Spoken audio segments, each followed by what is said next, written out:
ever get a little bit tired of life? Like you're not really happy but you don't wanna die. Like you're hanging by a thread but you gotta survive, cause you gotta survive. Halo teman-teman, kenalin aku Cindy dan Saidah. Ini satunya lagi Jam Rutin. Kita lagi magang di BSI KC Jemur Handayani. Lokasinya pun sangat strategis nih teman-teman, di sebelah jalan raya, yaitu di Jalan Jemur Handayani nomor 3, Jemur Wonosari, Kecamatan Wonocolo, Surabaya, Jawa Timur.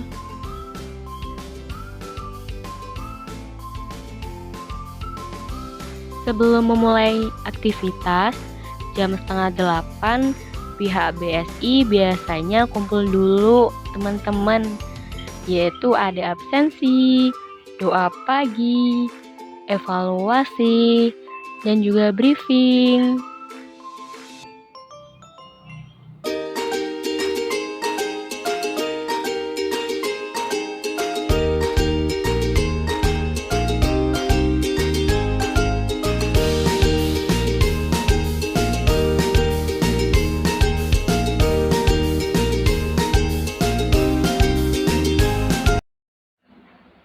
Di video kali ini juga, aku bakal bagiin beberapa video selama kegiatan aku magang.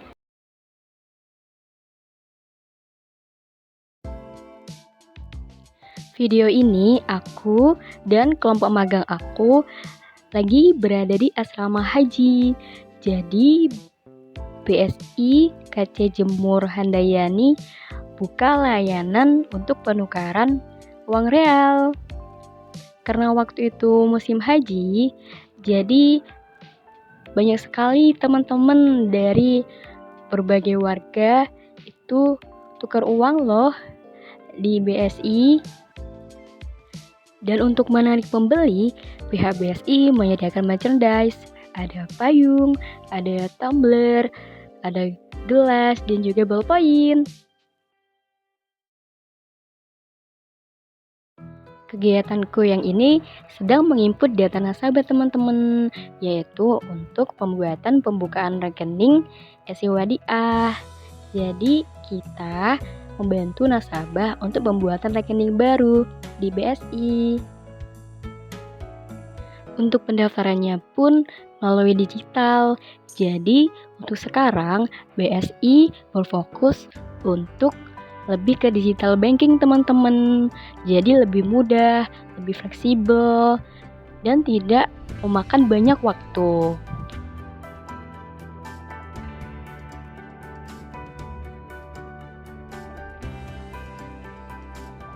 Nah, untuk video kali ini, aku dan teman aku sedang menginput data nasabah calon jamaah haji teman-teman. PT Bank Syariah Indonesia atau BSI menyebutkan bahwa pada Jumat 12 Mei 2023 telah melayani pelunasan biaya haji sebanyak 4.303 calon jamaah haji.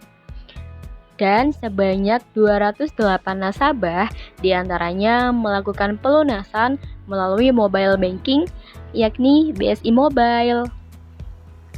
Menurut Direktur Utama PT Bank Syariah Indonesia, Bapak Heri Gunardi, menyebutkan bahwa untuk layanan haji tahun 2023, pelunasan biaya haji telah mencapai 97,67% atau telah dilunasi oleh 157.775 orang calon jamaah haji.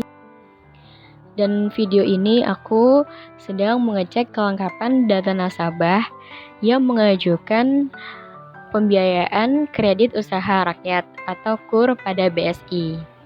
Bank Syariah Indonesia mendapat amanah dari pemerintah sebagai salah satu lembaga keuangan penyalur kredit usaha rakyat. Hadirnya BSI sebagai penyalur KUR memberikan pilihan baru bagi masyarakat, khususnya pelaku UMKM yang sedang butuh pinjaman tanpa bunga. Bank Syariah Indonesia menyalurkan 3 jenis kredit usaha rakyat, yakni KUR kecil, KUR mikro, dan KUR super mikro.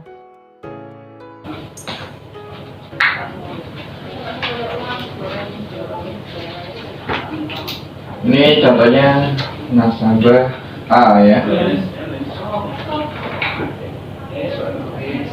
Nasabah ini pengajuannya 100 juta, tenor 36 bulan, usahanya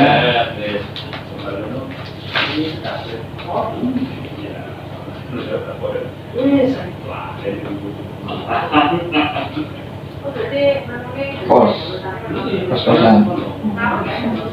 Ya, pokoknya ini ya. Dari nasabah ini sebelum sampai proses cair ya, tahapan pertama kita pelengkapan dokumen administrasi. Dokumen administrasi itu KTP suami istri kalau sudah menikah, NPWP ketika di atas 50 juta, surat keterangan usaha yang dikeluarkan oleh desa atau sekarang kan ada namanya OSS yang diluncurkan oleh pemerintah untuk kita terdaftar nomor induk berusaha atau NIB. Itu boleh pakai NIB atau surat keterangan usaha, KK, bukti nikah. Kalau dia ada jaminan, fotokopi jaminannya, entah itu PKB atau SHM, apapun itu, jaminan yang diperbolehkan atau disetujui oleh ketentuan yang ada di BSI. Ini pertama marketing ngumpulin ini semua. Setelah dikumpulkan, dia akan melakukan namanya proses screening. Screening dari masing-masing ini KTP. Dia pastikan tuh KTP-nya sudah elektronik belum, namanya sama nggak, sesuai nggak dengan yang ada di KK, di kartu keluarga, sama nggak sama yang di buku nikah, sama nggak dengan yang di NPWP. Penulisan nama ketika ada perbedaan itu akan menjadi masalah. Akhirnya kita minta namanya surat keterangan beda nama atau beda tanda lahir. Itu di-clearkan dulu di awal. Sudah clear posisinya, semuanya oke, dia akan melakukan namanya screening slip. Nah, sistem layanan informasi konsumen yang dikeluarkan oleh OJK. Ini nanti dia akan keluar tuh reportnya, kolektibilitasnya dia selama ini, apa aja yang pernah dia bekerja sama dengan lembaga keuangan, dia akan muncul. Nah, di sini di screening oleh marketing. Kalau ada call yang di atas 2, biasanya kita tolak. Call 2 pun biasanya kita tolak, tapi karena kita punya ketentuan internal masih diperbolehkan dengan syarat tertentu. Itu nanti secara detailnya ada. Tapi yang kita utamakan ya yang lancar semua. Ketika ini sudah clear, sudah lancar, semuanya udah administrasi terpenuhi, ini dia nanti ngajak namanya PUK, pimpinan unit kerja. Marketing ini akan memanggil supervisornya untuk melakukan survei. Nah, survei on the spot ke lokasi pengaju si nasabah A ini. Berarti dia akan mengunjungi domisilinya maupun tempat usahanya. Mereka akan mendokumentasikan kunjungannya ke nasabahnya dan ke tempat usahanya. Kalau ada agunannya Roma atau SHM, dia pun akan mendokumentasikan agunannya di situ. Ini ketika di sana 5C itu terjadi. Nah, 5C itu akhirnya di sini nih terjadi nih. Dia harus ngecek karakternya, ya kan? Yang tadi yang aku gambarin di awal, kapasitasnya seperti apa, dia lihat usahanya gimana, banyak nggak yang di kos itu, per kamarnya berapa, itu kan bayarannya segala macam berapa, listriknya sebulannya berapa, itu ini yang survei berarti dari pihak ini? Iya, internal. Karena kan dari marketing sudah kelengkapan dokumen naik ke PUK-nya untuk di survei on the spot. Karena nanti PUK, pimpinan unit kerja atau supervisornya akan memastikan, oh oke, ini layak. Karena ada proses screening 5C tadi. Kalau ini kan hanya dokumen data, tapi di sini 5C terjadi, itu digali semuanya. Ketika ini clear, kalau limitnya ada yang namanya limit putusan. Limit putusan pembiayaan itu nanti masing-masing pimpinan berbeda. Kalau misalnya dia ngajukan 100 juta, ternyata limit PUK-nya yang di sini itu 500 juta, ya udah cukup sama dia, diputus. Nah, setelah semuanya oke, clear, marketing akan menginput namanya e-kurma. Dia aplikasi yang kita punya BSI di handphone. Jadi dia setelah input KTP, NPWP, semua surat keterangan usaha dan semua diupload di aplikasi itu, nanti dia akan naikin. Screening pun dilakukan di aplikasinya kita. So, makanya kita berbasis digital. Nah itu ketika semuanya udah naik, PUK udah on the spot, supervisor udah on the spot, ya udah ngeliat oke, minta permohonan persetujuan.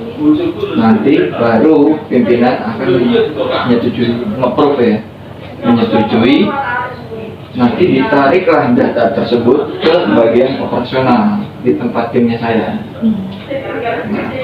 Dengan semua dokumen yang dibutuhkan untuk proses pembiayaan itu harus dilengkapi terlebih dahulu. Setelah masuk ke operasional, putusannya mereka akan melakukan akad pembiayaan. Itu biasanya pakai apa alatnya? Pembiayaannya berarti? Kalau di mikro itu hanya ada 3 akadnya: murabaha, IMBT, bicara muntahya bitamlik, sama MMQ. Untuk di BSI ya, di mikronya itu ada murabaha, IMBT, sama MMQ. Ini udah mainannya ini. Garis besarnya banyaknya di murabaha, jual beli. Nah, akadnya dikonfirmasilah ke nasabah. Setelah ada persetujuan kan muncul namanya surat persetujuan prinsip pembiayaan atau SP3. Bu, Pak, ini pengajuannya jenengan sudah disetujui. Kira-kira kapan kita bisa melakukan akad pembiayaan? Ditentukanlah harinya, tanggalnya, berakadlah. Setelah akad, baru masuk lagi ke kita, ke operasional. Kalau yang tadi masuknya secara sistem, kalau yang sekarang operasional di BO, di tim kami itu masuknya file fisiknya. File fisiknya itu file pembiayaannya kayak gini nih, masuk ke kita. Itu kita screening. Kita screening ulang lagi. Kita cekin satu-satunya. Dipenuhi nggak semua dokumen-dokumen perlengkapannya. Ada yang namanya dokumen checklist. Seperti kita nanti minta dokumen KTP, ini ada nggak, beda namanya ada nggak, NPWP-nya terpenuhi apa enggak, surat keterangan usahanya ada nggak, FAP-nya ada, akad-akadnya terpenuhi nggak, semua itu kita cek dulu di screening. Bla bla bla bla, sudah clear, baru kita cairkan ketika ada autor untuk proses pencairan. Nanti dia dananya akan masuk ke rekening nasabah. Karena sebelumnya si nasabah pasti sudah buka rekening terlebih dahulu untuk sudah nih cair posisinya, tidak berhenti sampai situ. Tim bisnis setelah 3 hari itu akan mengunjungi namanya LKN, lembar kunjungan nasabah. Dia memastikan nih dana pencairan itu disesuaikan nggak dengan tujuan awalnya untuk menghindari penyimpangan dana, plus namanya bukti murabaha kalau dia akadnya murabaha. Karena misalnya jual belinya barang, kan murabaha itu konteksnya harus ada barang. Barangnya apa nih, terwujud apa enggak, nanti kita dokumentasi. Selesai, udah tinggal si nasabah cancel selama masa tenor yang diajukan. Semoga dan timelinenya seperti itu prosesnya.